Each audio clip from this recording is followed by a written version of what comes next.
jungle.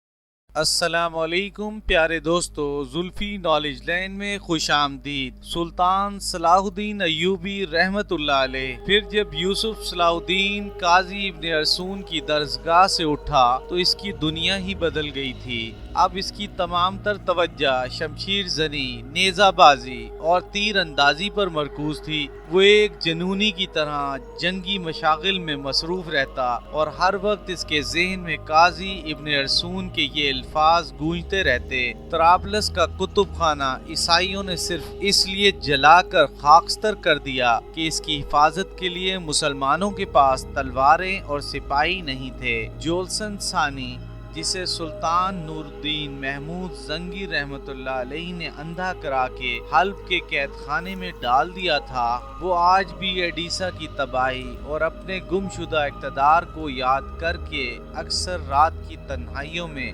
رویا کرتا تھا، اور دوسری طرف شعبدہ باز سینٹ برنارڈ سلیپ ہاتھ میں لیے ہوئے عیسائی سلطنتوں کا طوفانی دورہ کر رہا تھا۔ پہلے اس نے ایڈسیا کی بربادی کا مرثیہ پڑھ کر شاہ فرانس لوئس ہفتم کو صلیبی جنگ کے لیے آمادہ کیا، پھر وہ فریاد و فغاں اور سینہ کو بھی کرتا ہوا جرمنی کے شہنشاہ کارنڈ سوم کے دربار میں پہنچا اور اسے مقدس جنگ میں شامل ہونے کی ترغیب دی۔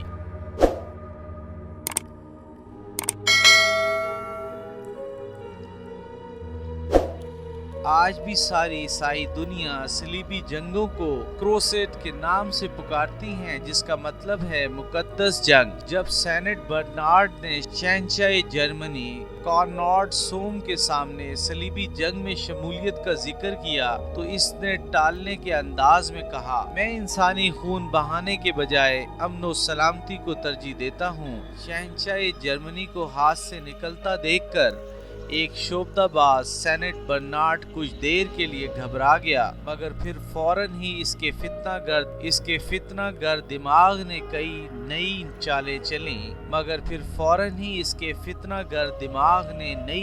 چلی۔ بے شک انسانی خون بہانا عیسائی تعلیمات کے منافی ہے، مگر چند روز پہلے یسوع مسیح میرے خواب میں تشریف لائے تھے اور مجھ سے فرمایا تھا کہ شہنشاہ کارنڈ کو میرا سلام اور پیغام پہنچا دو۔ حضرت یسوع مسیح کا نام سن کر جرمنی شہنشاہ کارنڈ سوم ہاتھ باندھ کر اپنے تخت سے نیچے اتر آیا اور بڑے آزانہ لہجے میں سینٹ برنارڈ سے مخاطب ہوا: میں کیسا خوش نصیب ہوں کہ مجھے خداوند نے سلام بھیجا ہے، جلدی بتاؤ کہ وہ کیا پیغام ہے۔ سینٹ برنارڈ کی چال کامیاب ہو چکی تھی، اس نے ایک لمحہ ضائع کیے بغیر شہنشاہ جرمنی کے دل و دماغ پر بھرپور ضرب لگائی۔ خداوند یسوع مسیح نے آپ کا نام لے کر فرمایا تھا کہ کیا کارنڈ اتنی جلدی ایڈسیا کے عیسائیوں پر ڈھائے جانے والے مظالم کو بھول گیا؟ سینٹ برنارڈ کے الفاظ سنتے ہی شہنشاہ جرمنی بدحواس ہو گیا۔ یسوع مسیح کی قسم، میں ایڈسیا کی بربادی اور اپنے ہم مذہبوں کی ہلاکت کو کیسے بھول سکتا ہوں؟ اس جذباتی صورتحال سے فائدہ اٹھاتے ہوئے سینٹ برنارڈ نے ایک انتہائی جذباتی، اشتعال انگیز اور دردناک تقریر شروع کر دی: اہل دربار، پورے ہوش و حواس کے ساتھ سنو کہ خداوند یسوع مسیح نے تمہارے شہنشاہ کے نام کیا پیغام بھیجا ہے۔ یہ کہہ کر سینٹ برنارڈ چند لمحوں کے لیے خاموش ہو گیا اور حاضرین دربار کے جذبات کا جائزہ لینے لگا۔ پورے دربار پر اس قدر گہرا سکوت طاری تھا کہ کچھ لوگوں کو اپنے دلوں کی دھڑکنیں تک سنائی دے رہی تھیں۔ دربار کی پوری فضا کو اپنے حق میں سازگار پا کر سینٹ برنارڈ نے انتہائی دردناک لہجے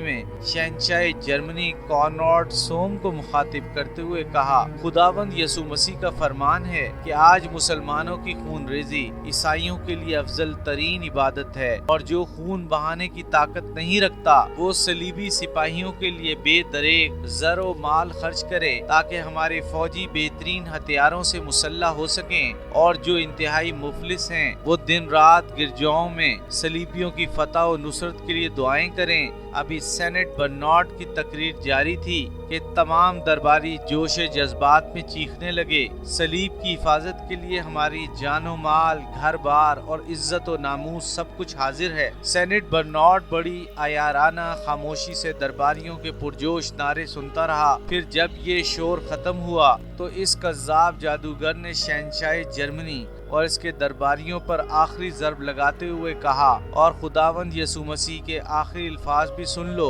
کہ جو شخص بھی اس مقدس جنگ میں شریک ہونے سے گریز کرے گا وہ عیسائیت سے خارج ہو جائے گا۔ پھر اس کی کم سے کم سزا یہ ہوگی کہ آسمانی قہر نازل ہوگا اور پوری بستی مٹا دی جائے گی۔ سینٹ برنارڈ نے اپنے پیغمبر حضرت عیسیٰ علیہ السلام کی ذات مقدس سے ایک بہت بڑا جھوٹ منسوب کر کے شہنشاہ جرمنی کونراڈ سوم اور اس کے معزز درباریوں کو شیشے میں اتار لیا تھا۔ سینٹ برنارڈ کی تقریر ختم ہونے کے بعد شہنشاہ جرمنی دوبارہ اپنے تخت پر بیٹھ گیا۔ اب اس کا سفید چہرہ شدت جذبات سے سرخ ہو رہا تھا۔ پھر اس نے قریب رکھی اپنی مرصع تلوار اٹھائی جس کے دستے پر انتہائی قیمتی پتھر، یاقوت، پکھراج اور الماس جڑے ہوئے تھے۔